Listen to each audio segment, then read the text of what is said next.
Welcome to the Eurostep Brit podcast. Game's going to be decided here.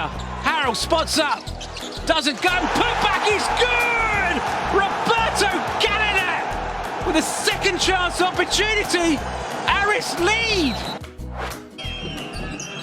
Per Gunter for three, got it! Per Gunter drei Punkte. Courage inside, for Gordon for the dunk! Ball game! Hello, welcome to episode 15 of the Eurostep Brit podcast.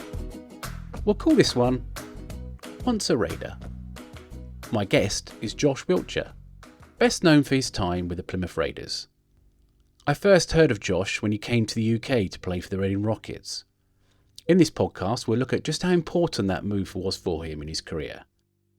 Matt Johnson, CEO at the Rockets, told me recently Josh was one of the best gamers in D1, meaning he just knew how to win games.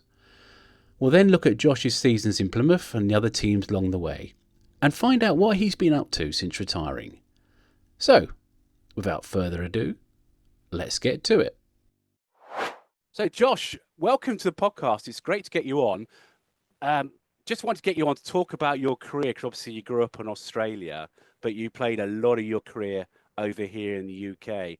And I just want to, like I do with most guests, go back to the beginning. How did basketball start for you? Thanks for having me firstly. I think I started when I was, I guess I want to say 6, just at like a little local primary school. My PE teacher had he was playing in like a men's team, like I guess a men's division. And he ran like an after school club, and I just went and joined that. And then from there I found a club back in Melbourne where I could go a couple of times a week and sort of play on the weekends, and then just flourished really, just tried to climb the ranks until I got good enough to get paid to do it one day.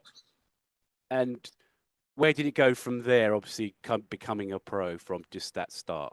Yeah, well, I made back home we have sort of like state teams, which is like, I guess, the best maybe 10 kids in your state. You play every year. So you play like a bottom age under 16, a top age under 16, all the way through to under 20s. And I was in all those teams. So I figured that I was starting to get pretty good at it. And I had an opportunity to get a British passport, luckily, when I was a little bit older. And I lost my job in Australia at the time. So it sort of took me over to England, but I did play a little bit sort of professionally in Australia before I made the step to come over here. Is it right you were a developmental player for Melbourne for a couple of games in the NBL, yeah. Is that right? Yeah, so that season was when Paddy Mills, like the NBA lockout was on. So Paddy Mills played for Melbourne as well. So I got to sit on the bench and watch him basically the whole year. But that was sort of a dream for me to be on the end of a bench for the NBL at that time, which was really good. It's really good now, but it was good back then as well. So I got to do that for a year, and then they'd signed me for the next season to do the same thing as a development player. But I tore my Achilles. So then they released me from that. And then in that same week, I got my British passport, which I had sort of sent through to see if I was eligible, which I was. And then the next season, once I healed, I came over to Reading to play. I say I got a quote from you back at the time, and we did a newspaper. I can't remember which one it was, but you said I'd emailed a lot of BBL and EBL, as it was known then, teams, but had no luck. So I was really fortunate to end up at Reading. I mean, that Reading season, that was a shot window for you, really, wasn't it? Yeah, it was. I remember when I did my Achilles was when I just lost my job, so I just lost everything, you know. Like I was in the top league of Australia, which is quite renowned. Despite being a development player, you still got your foot in the door, you know, which really means something. And when that was taken away, I just didn't know what to do. I still wanted to play basketball and knew that I was good enough. So I was emailing everyone. I just went on the BBL website, found the club contacts, emailed all of them. Same with the EBL, and no one touched me. And it was just that a coach that I played against at my local club, he had links with Reading a few years prior. So he got in contact and said, look, take a gamble on this kid, essentially. And then I flew myself over. I paid all my tickets. I was paying rent to play for Reading. I just wanted to get my foot in the door somewhere else, you know, and it worked out pretty well. That Reading season was a lot of fun, really. So, top of my head, you won the league, you won the National Cup, and I think you were runners-up in the playoffs as well. But of course, what I do remember is you were actually the EBL Player of the Year that year, weren't you, for Division 1? Yeah, I had a really good year, and our team did as well. We came up short on the last day of the season, but in the semi-final we came back from a big deficit. So I think we're probably just a bit knackered from that. But no, it was a great year. I won the Player of the Year then, which I don't even know if I got a trophy or if it was just like a post online which said it. What it was at the time, but it was a good honour because there was a lot of good players that sort of took the jump from EBL to BBL. They probably didn't have as much success as I did, so it was something for me that I wanted to show that I wasn't just an EBL player because I sort of came from a higher league before the EBL. That was just a chance to get back in. So I sort of always had that stigma, like, oh, he's just come from the EBL, but it wasn't like that for me, at least. You said obviously you got your British passport. Was that your first experience of the UK, or had you been over before? No, never been over, so I didn't know anything about it. I remember before I came over, I used to just watch. It was like those home shows where people would tour the UK and just to see what the countryside looked like and what the people were like. So I didn't really have any idea what to expect. And Reading, luckily, was a really nice place. It was 20 minutes on the train to London, so I got to go in and out of there a bit. My teammates were really welcoming, and we had quite a, I guess, international contingent on that team. We had a few Spanish people, a couple of French people, and it was just a lot of guys that, I mean, I guess similar to me, trying to find their foot in the league and in Britain, and it just worked out really well. It couldn't have worked out better, really. And then from there, how did it come for you to go to Plymouth? Well, I know when I got to Reading, we had some pre-season games. One of them was against Worcester, and then one of them was against Plymouth. And obviously, they were hyping it up at Reading as like, look, this is the BBL, this is the league above you. If we can do really well against this team, like you might get chances in the future. And the Worcester game, I played okay. It was nothing special, but I was good enough to know that I could sort of compete in that league. But then in the Plymouth game, it was probably one of the best games I've had as a player, really. We beat them by a point, I think, at the Pavilions.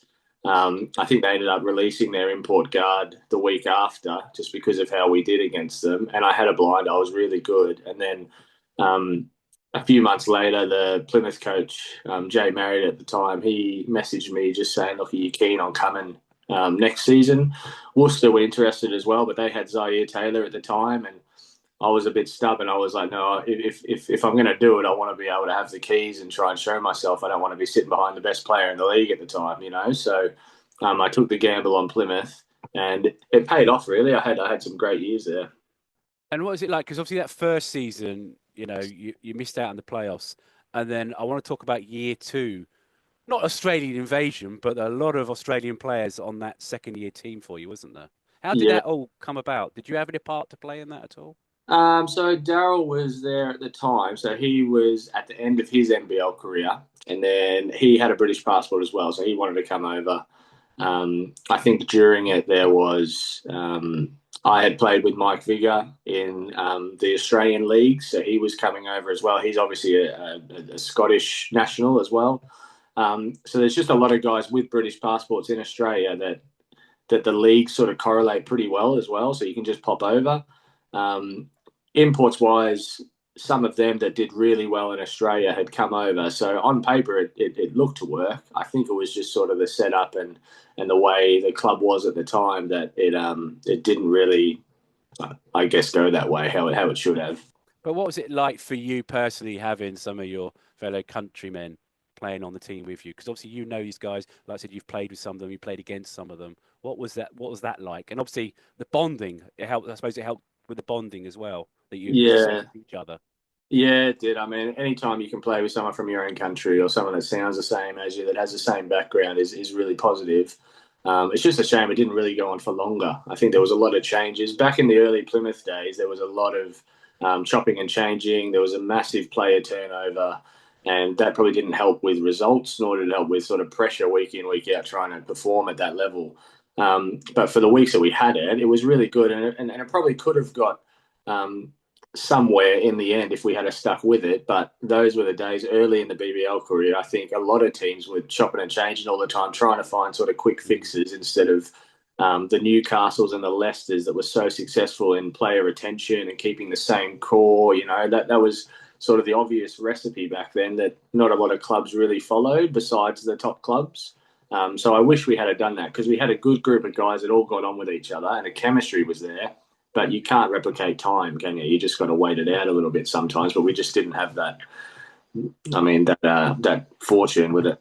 I'd forgotten about how many players, because I was actually going through the stats last night for those seasons, and I'm scrolling and scrolling and scrolling, and there's a lot of players who played games. I mean, some guys came in. Was there someone? Benny, someone? Yeah. Benny Lewis gone after like 3 games. He went try out somewhere else. I always forget how to pronounce it. Was it Oren McMillan? Was that Oren McMillan? Yeah. Yeah, and Adrian Sturt. I always forget about Adrian Sturt. Yeah. But it's one of those things. So obviously from Plymouth, you missed out the players' couple of years. Is it true that Jay Merritt put a word in for you when you went to Cheshire Phoenix? I'm not sure. I remember being on a bus in Australia. I was on my way to a game, and then I just got a message from James Bryce, I think it was, on Facebook, and he was like, "Look, we're keen to bring you in next season." I was talking to Leeds at the time with Matt Newby, who I really was quite close with back then, just with all the basketball stuff. So it was between them, and then Cheshire came, and they had I guess a lot of positive thoughts about where the club could go and how their club's going. And I mean, they're doing everything today. They've had a great few seasons, haven't they? Winning trophies, and Ben Thomas at the helm. So it was sort of the early days of that where I just wanted to be a part of that. But I got injured then as well, so I had a rocky sort of few years there between Raiders and Cheshire. It just wasn't an easy time really in my career. Yeah. Was that the season where Colin O'Reilly started and then Ben Thomas came in? Yeah, that's the one. Yeah, Colin. So that was another difficult season for you. Yeah, we had a lot of player turnover then as well, and then we lost our coach, I think, just before Christmas, and then I got injured, I think, January. So it just didn't really have a chance to develop. From there, one of the things I love talking about this podcast is European basketball, and from Cheshire, and I hope I pronounce it Itzehoe Eagles. I hope I pronounced that correctly. But you got a chance to go to Germany and play in Pro B for a year. How did that come about? So I needed a break really from the BBL. I felt like if any opportunity arose from in Europe that I would have took it. I had a couple of teams in the Pro B that were, and I guess a couple in Pro A which were sniffing around. But it was the same sort of thing where I just wanted to play. I wanted to go to a club where I could play a lot of games, play game time, and just feel myself again. My agent got in touch with Itzehoe, who haven't made the playoffs in a little while before that, and they were looking to bring myself in with their import that was coming back. So I had a really good year there. I think I averaged 18 or so. Some of that was off the bench, some of that was starting, because they have different import rules over there. But it was really good. It was good to experience sort of the German lifestyle. They have a very similar way after games as the Australians, where it's a lot more casual. In the British Basketball League, it was a little bit more sort of, I guess, regimented back in those days. But it was good. It brought my love back a little bit more for playing over on this side of the pond. So basically, you got away from the BBL for a year, and so you're saying you rejuvenated your love for basketball? Yeah, like I used to go back and play in Australia every summer, and that was really good for me because you're just playing with mates, you're playing in groups that it's like basketball's a side bit, and you're just having fun with your friends and playing on the weekend, and that's something that I really enjoy. So to have that in Germany as well, it just meant that I had sort of a whole year, probably a year and a half with playing in Australia on both ends, that I could really enjoy basketball again and then get back into a groove without the pressures of losing your job in the BBL like it was back then. So I felt really good. And I think after that, I came back to Plymouth and I had a really good season that season. So I think it must have helped really, just having that little break in between. Say when you came back, would that be when Paul James became coach? Yeah, so Paul, I think I was in Townsville at the time, and Paul had messaged me about coming back to play, and then that was when Ross McKenzie and Richard took over the Raiders at that time. So there was that changeover in the Raiders. They didn't have a very good year the year before with all the changes. And then Paul came, and then obviously I had good relationships with Paul from when he was at Worcester. He was trying to sign me for a few years, but I was committed to Raiders at the time. And then I jumped in again, and then we had a really successful season that year. Really. The thing about that year was you crept into the playoffs, which you're finally in the postseason. Yeah. But of course, it was that playoff series against London Lions. What do Yeah. you remember of that? Yeah, so we were the week before. If we played Glasgow in Glasgow, and if we had won that game, we would have been the 4th seed. So we didn't really feel like we were an 8 seed. We had a really good year. We got Rashad Hassan, I think probably 6 or 7 games into the season. And then since we got him, we just started playing really well. So if we had have had him from the start, realistically, we're in that top 4 cemented, and people are probably thinking a little bit different of us. So going into London, we had good results against them. I don't think we beat them in the season, but we were close enough to think, you know what, we can get these guys really. And I think we lost at home to Plymouth at Plymouth, but it wasn't by that much. The game, it was just a couple of minutes here and there that sort of we lost it. We went to the copper box and then put it to him. Really, Dante was great. Dante should have been MVP of the season that year. How he wasn't, I've got no idea. But we just absolutely put it to him, which was great. It was probably the funnest experience, really. I guess as a Raider, just beating the top seed. I'd say because you could have been 4th, but like I said, it's traditional 1st versus 8th, and you knocked out 1st, which is an absolutely fantastic result. Your final season in Plymouth, the one that got ended by COVID, what was that experience like for you? Yeah, I mean, everyone knew that was coming. You could see all the news articles and whatnot coming through. We just didn't really know how long the league was going to go in for. I know that the following season they did the whole COVID timeline with no fans and all that, but it was a good season. We had a lot of player turnover again, and bringing new guys in, and then we had the Turkish investment in the background, so there was a lot of outside noise, I think. I don't know how the season would have gone at the end of it, but you were just trying to enjoy every day because it felt as though for weeks that the league was going to stop, and you didn't really know when. So every time you had a chance to play in front of the fans as well, you just wanted to go out there and have fun, really. So what happened for you personally when the league shut down?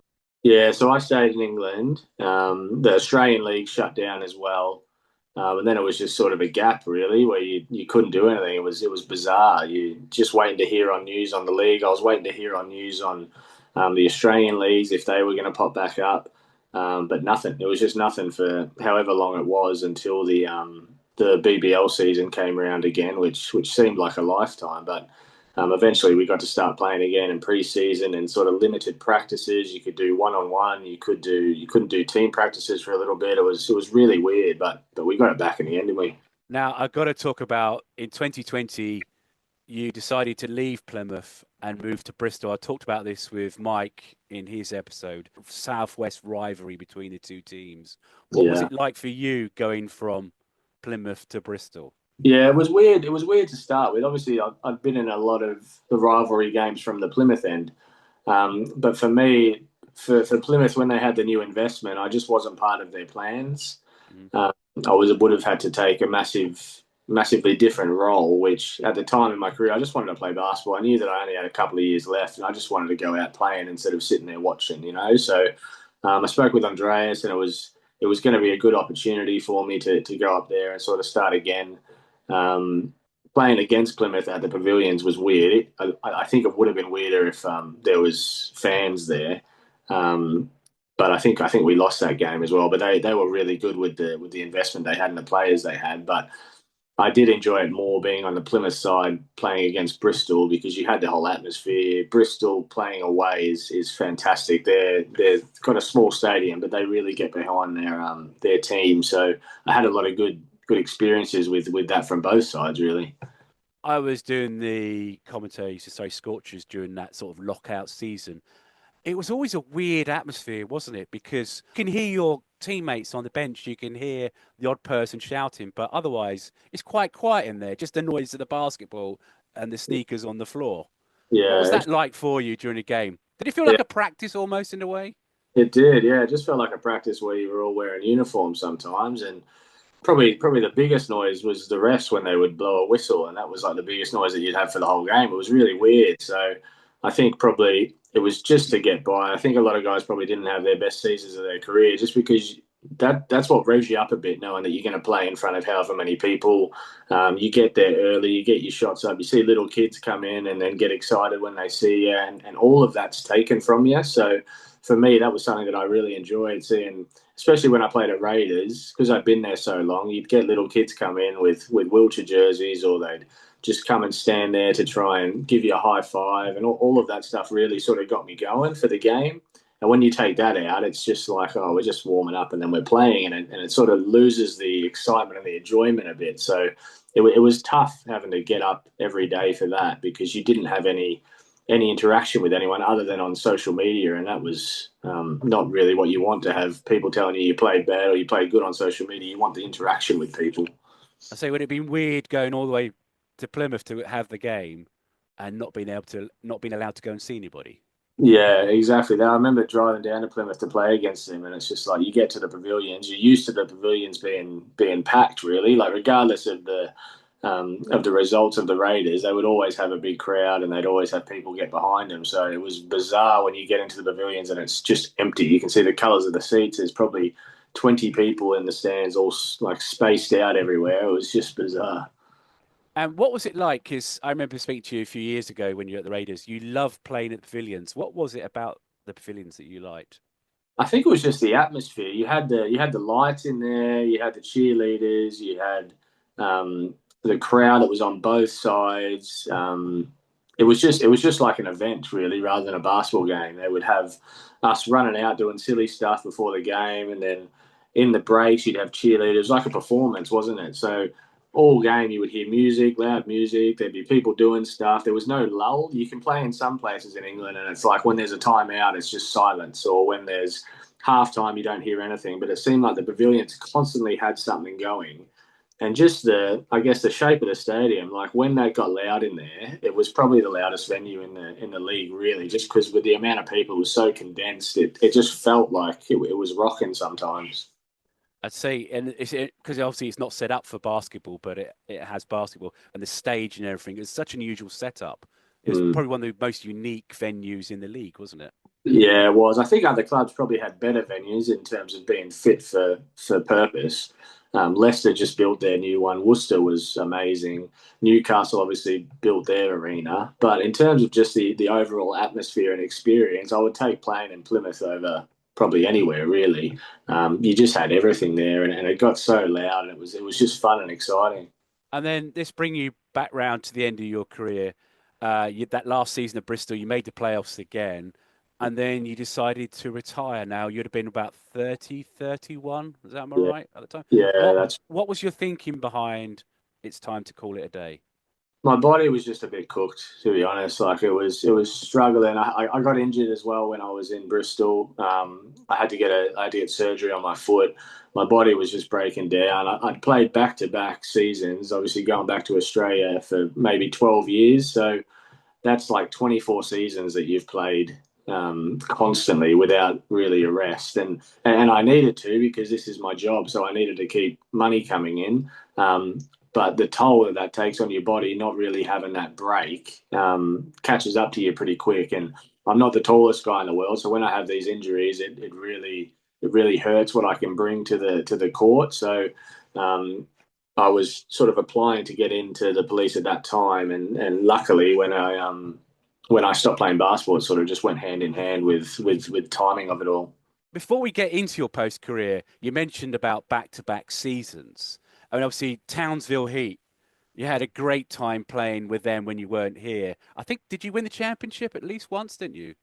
Yeah, so I was there for 4 seasons, and we won two. So we made the semi final my first year, and then we won the championship the next year, the one after, and then we made the semi final again the following year. So that's they hadn't really had success like that for a long time, and getting to play there and then winning championships is like nothing else. We got to bring Jamel Anderson over for 1 season, or for 2 seasons really, but he left for an English call up the end of his second season. But he got to win a championship over there with us as well. So it was great. I couldn't speak highly of that that experience really. And for sake of people listening, where would Townsville Heat be in the hierarchy of Australian basketball? Because obviously the NBL is the top level. Where would they sit? So in the summer, so we have the NBL as our main league, and then it's our winter season, but in the British summertime, we have state leagues. So each state basically has their own league, and then you would have in Queensland, which was where I played because it was the hottest really, and it was good to go back and get some sun. So they had a north. It was a QBL at the time, so they had a north and south of Queensland, and it was just one competition where you would play all the way through to finals, and then you'd get a winner. So it was probably when I first started, it was probably at the base of the BBL. It was probably a very similar league, but we have less imports that we're allowed in Australia. But then the Australian talent's a little bit higher just because I think basketball is probably a little bit more popular in Australia than it is over here. So you can have basically basketball all year round in Australia. Would that be correct or not? Yeah, if you played in the NBL, usually those state leagues are for the NBL guys that are maybe towards the end of the bench, maybe 6 to 12 on the roster. They might look at playing in the state league. Sometimes you get some of the top 5 guys come in randomly, but realistically, it's sort of the younger guys, the ones that are on the end of the bench, to just keep playing, keep getting better, so that when they go back to their NBL side, they're a little bit more polished. When I spoke to Mike a few weeks ago, he was saying he could do that all year round for a few years, and then it became too much for him. Did you say a few moments ago you did it for 12 years? Yeah, so despite being injured, I did it from when I was 19 to when I was 30. And he's probably right. It does get too much. But the setup that I had at Townsville, I played at Rockhampton towards the end as well. The setup that I had was not really taxing. Like you would train a couple of times a week. You'd play on the weekend. BBL, you're obviously training every day basically, and you've got all this travel. Australia, if you've got to go from the top of Queensland down to the bottom of Queensland, you're flying. It's like an hour and a half flight. It's not really that taxing on the body. It's just the miles that caught up with me because I was constantly playing. That was the issue. But in terms of the actual amount that I was doing, it probably wasn't that high, which allowed me to do it all the time. But you put those hours on court into these little legs, and it starts to catch up a little bit. I suppose though, when you're younger, I mean, if I had a chance to play basketball all year round, I would have, been delighted about it. You must have really enjoyed it though in the early years. Yeah, I did. I enjoyed it in the later years as well. The Australian seasons were probably my favourite, just because a lot of those guys I'd grown up with. I'd play against guys that I'd known since I was 10. So it was good to see them, how they were developing, where they were playing. It was just like a big catch up, really. So I always had fun doing that. It was just at the time you didn't really know what you were going to get with the BBL season over here with player turnover and just how the club was running. So that was sort of the gamble that you took. Before we finish on your playing days, one of the things I loved about your style was you were an undersized guard, but I used to love the way that you used to just take on your defender and drive to the basket. You had this little thing where you'd sort of step into three, but then straight back out, get some space, get the 3-pointer off. What was your favourite part of your game? Oh, sorry. One other thing as well is, before you answer this, you were a great assist man as well. I loved you used to set guys up for alley-oops or find that killer pass to the cutter. But what was your favourite part of your game? Yeah, I think probably the passing was what I got the most enjoyment from, because you're sort of sharing that responsibility with someone else, aren't you? In terms of my overall game, on offense, I would just have to work out how I could best get my shot off. I know that I could shoot. I know that I wasn't scared of going in with the big, tall guys, so I used to try and use my body against them. It was just something that I sort of toned in over the years of how I can be effective. I think being left-handed, and I'm very left-handed, I think probably a lot of left-handed players are probably 90% left-handed, 10% right-handed, and I'm in that cut. So it's a little bit unorthodox to guard someone that constantly attacks you from that way. I felt that I was really good off the pick and roll. I think that was something that I was really good at towards the end of my career as well. But the sort of joy you get from giving a flashy pass or just getting 10 assists in a game, throwing an alley-oop to someone, the crowd goes wild. Like that sort of stuff is the things that I'll remember a little bit more than hitting a three-pointer every now and then. I was watching because I keep copies of my old games, and one of the games you played, I just love the way you'd be at the top of the arc and you have your defender, and then suddenly speed drives that basket, and you're still able to get the shot up, get the layup before the defender was able to get his hand anywhere near the ball. That's the one thing I do remember about your game. I was watching that back thinking, yeah, I used to love it when you did that. I loved your drives to the basket. Yeah, the change of pace was something that's massive for undersized guards, especially.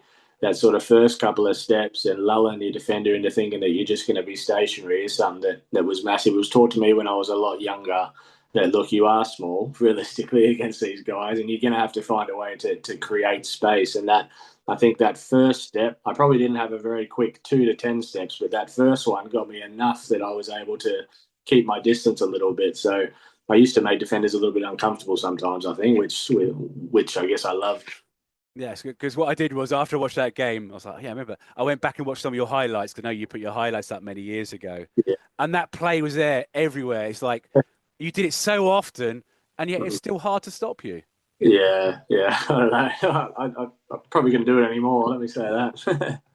Right. So your career's over at 31. You decided that's it. And you said, I need to do something else. And you decided to go into the police force.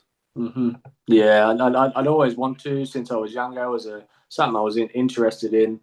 The timing of it just worked out, so I could sort of jump straight in. So I'm about 3.5 years in now, and it's something that's really enjoyable. It's challenging, it's rewarding. So it's something that I can be in, I guess, for the rest of my life. Basketball obviously had a small window. I'd like to join back in and help because I feel like I've got a lot of knowledge that I can give back one day. But for now, I've sort of found my career path. So basketball can come in when it's ready to, that I can help sort of the younger generation to get to hopefully where I was, even better. So hopefully that's something I can jump into one day. And you're still here in the UK. You decided you've made your home here now. Yeah, still in the UK. So still down Plymouth. But yeah, no, it's all going really well. It's a change. It was a change going into a completely different industry than basketball, but it's something that I'm really enjoying now, luckily.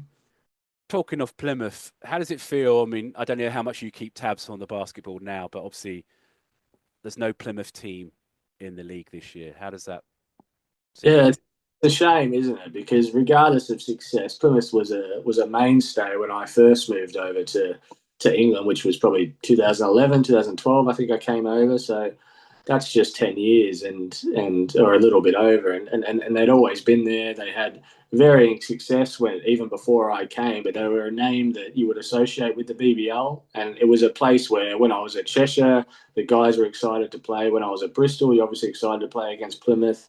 And I know teams liked coming down because of the atmosphere and because of the crowd reaction. So it's a shame they're not in there. I hope one day they're able to pop their heads back into the league. And do you still keep an eye on basketball at all? Yeah, I mean, I've got it on Twitter, or X as it's called now, and I like to watch the highlights and see who's doing well. So I still keep a watch out for sure. It's hard to just turn that off completely. Your new career is your life, what have you. But did you say you might like to have a little hand in basketball game maybe in the future? In some capacity? I mean, Raiders have come back up down here in the Division 3, but they've got a junior program. They've obviously got juniors on their actual D3 roster. So I'm hoping in the next couple of years or so I'm able to sort of put my foot back in, help with some development, help basketball in the UK from the southwest point of view. So hopefully that's something that you'll see me in the next couple of years going forward. And then to bring it to a close, if you look back on your career in the UK, any particular games or memories that stand out for you as something special? I think one probably the one that just jumps to the front is when Newcastle opened their new stadium, and there was game one there, and it was against Plymouth Raiders. We went there and we beat them in their first game of their new stadium, and we probably weren't favourites to do that, but it was just one that was like, yeah, we can play against these big teams. You can get the stadium, you can get whatever you want, but we're still going to come up and challenge you. So that's one that was a really tough game. Dante again was amazing in that game. Deuce was amazing. So it was one that I'll hold on to. That it was just a big event for them. The crowd was buzzing, the crowd was packed, and then this little old team from Plymouth came up and beat you. So I really enjoyed that. And did you have any particular games that stand out for you at the Pavilions? Pavilions, there was one when I first started, and it was against Sheffield in the Cup, I think. And I think Brent Benson threw a full court pass to Dre Medlock, who was our 5-man at the time. And I think we were down 1. And he's thrown a full court pass. It's hit Dre. Dre shot it from just inside the 3. It's gone in somehow. And then we ended up through to the next round, and we were playing horrible. But that pass, that catch, that shot, all in like 2 to 3 seconds it was amazing. I got a feeling that game was broadcast. I know Dan Ratledge listens. He will correct me if I'm wrong. Was that the game winner? It was a game winner, yeah. Yeah, that was the. Oh gosh, yeah, he was doing. We did some BBL commentaries that season. I'm sure I got a clip of that somewhere. Actually. Yeah, it was good. If I use this for social media, I'm going to put that clip in. But if I'm wrong, Dan Ratledge would be on X saying no. There you go. I just want to say thank you so much for coming on to the podcast today, and I wish you all the best for the future. Thank you. It's been great. It's good to catch up again, and I'm sure we'll stay in touch. Right. Hope you enjoyed that. Before we sign off for this episode, a little bit of news that I'm excited about. If all goes to plan, the podcast will be going on the road in March for at least one episode. The one I recorded at Surrey Sports Park a few months ago was a lot to edit, but it's also a lot of fun, and it would be nice to get some interviews done in person again. But I'll keep what and where to myself for now. More details on that nearer the time. By the way, please keep your suggestions coming in for potential future guests. The podcast now has its own dedicated account over on Blue Sky, where I've been sent some great suggestions already. And if you want to send them elsewhere, I'm also contactable via my Hoops and Hockey account over on Instagram. As always, anything you can do to help share and promote the podcast would be appreciated. But for now, until next time, my name's Niall Gray. Thanks for listening. You've been listening to the Eurostep Brit podcast, a Hoops and Hockey production.